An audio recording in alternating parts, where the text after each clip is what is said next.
Hey, what's up, you guys? Welcome back to the channel. You already know, another coding lesson.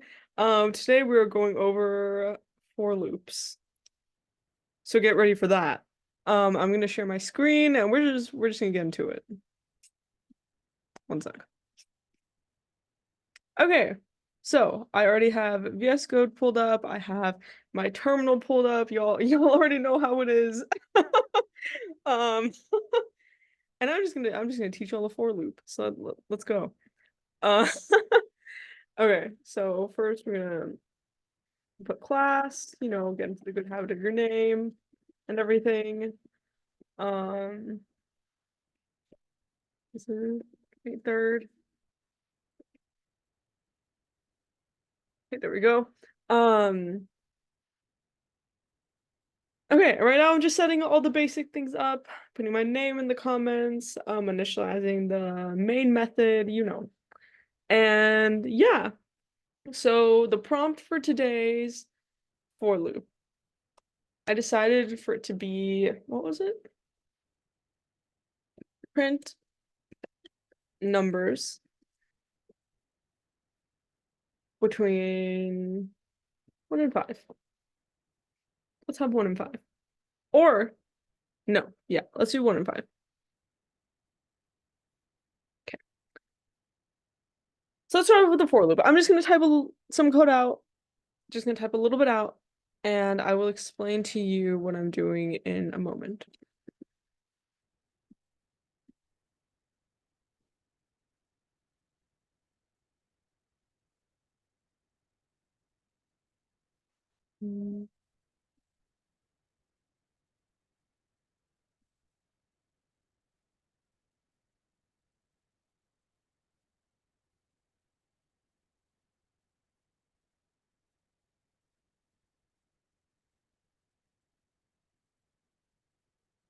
Oh, oops.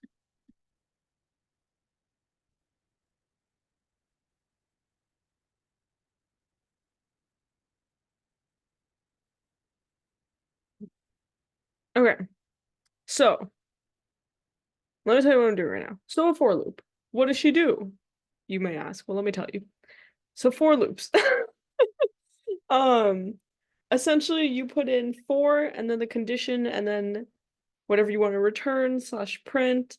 And right now, since we're trying to print numbers between 1 and 5, this is what the for loop is doing. So we're saying for integer I equals 1. What is I? What is I? I is in a string, it can be a character. Simplest way to say is in a string, it can be a character.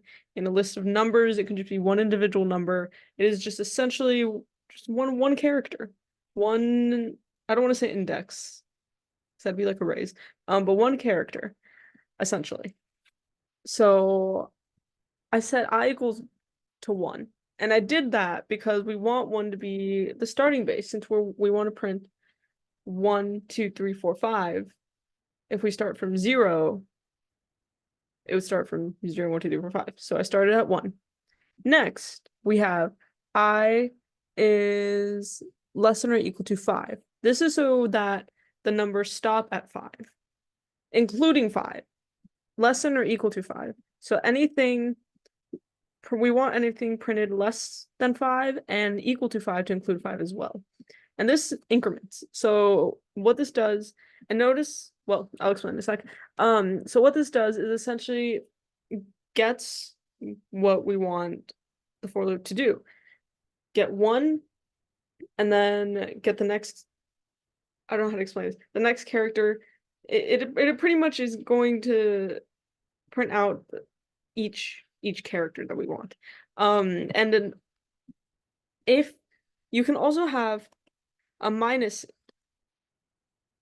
here to have like negative going backwards of incrementing, if that makes sense. So if we wanted to do I equals, well, actually that's a different prompt. That's a different story. Right now we're doing a basic for loop. So right now we have for int I equals 1, I is less than equal to, I is less than or equal to 5, and then I plus plus.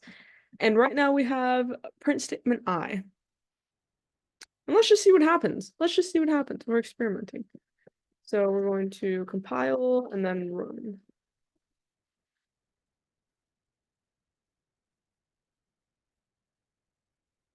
Okay, and now we're running. And notice that. So it did almost what we wanted it to do.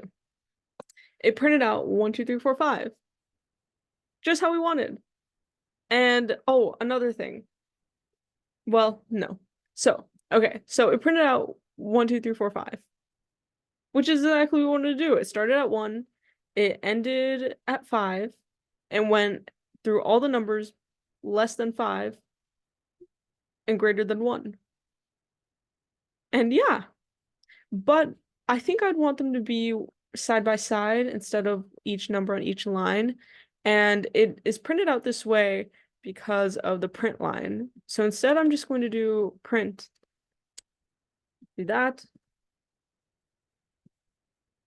Compile. Run again. And now it's all in one line. But there's this little percent sign that is just fixed with another print line. Run one more time. Compile. Run one more time. What happened? Oh, it's because they're all. Oh, it's because of the print line. Actually, you know what? I'm supposed to be explaining the for loop. I'm making this too complicated. Okay. So the for loop is a loop and essentially has 3 parts that are separated by semicolons. And they're normally in this format. Hang on, let me try to move this. In this format of initializing first a type, which is what we did. We ensured that it's integers, that this whole condition in the inside is an integer. And then we have, and also for loops are really good for doing things like this, like getting individual characters of a string or a list of numbers like we just did.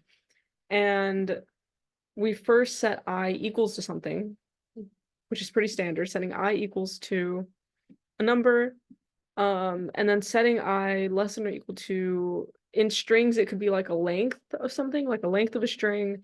In this case, we just did 5.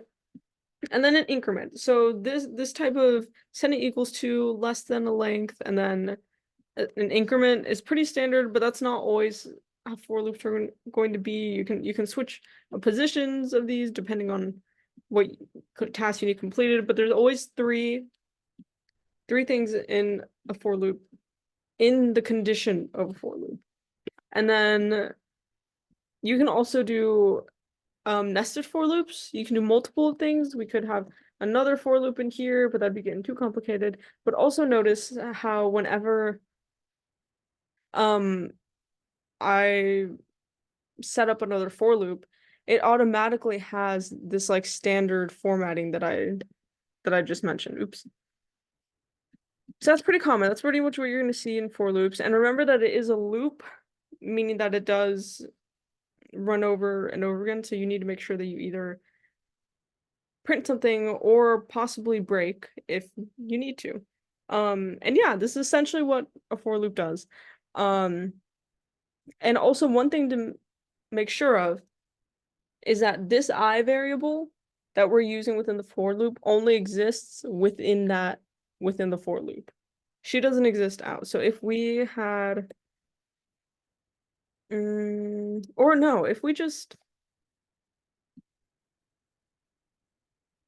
try to, this is outside of the loop, notice the brackets. If we try to print I, look at the little squiggly line, what does the error say? It says I cannot be resolved to a variable. She's not a variable because she doesn't exist outside of the for loop. So that's another thing to note, especially if you do nested for loops, or even just a singular for loop, just that this I variable, and you can do whatever number, or you could do whatever letter you'd like for it to be. Just remember that they all have to be the same. Or word, it could be word. Like index, how the for loop initially had to start off as. Just make sure that they're all the same, and just remember that it is only initialized with, or it only exists within this for loop. Oops. But yeah, same thing. Even with the change in variable name, it still works. So that is essentially a for loop. Loop goes through the conditions, typically gets characters, and then you tell it what to do for something kind of similar, not really, no, not really like an if statement, but similar to an if statement in the sense that like there's a condition and then brackets holding in what exactly you want the thing to do, if that makes sense. So that's a for loop. Yeah. I hope that wasn't too confusing. I hope you learned something to stop sharing. And yeah, if if you have any questions, comment them below. Um, but yeah, that's a for loop. So you better use them, I guess. Okay, bye.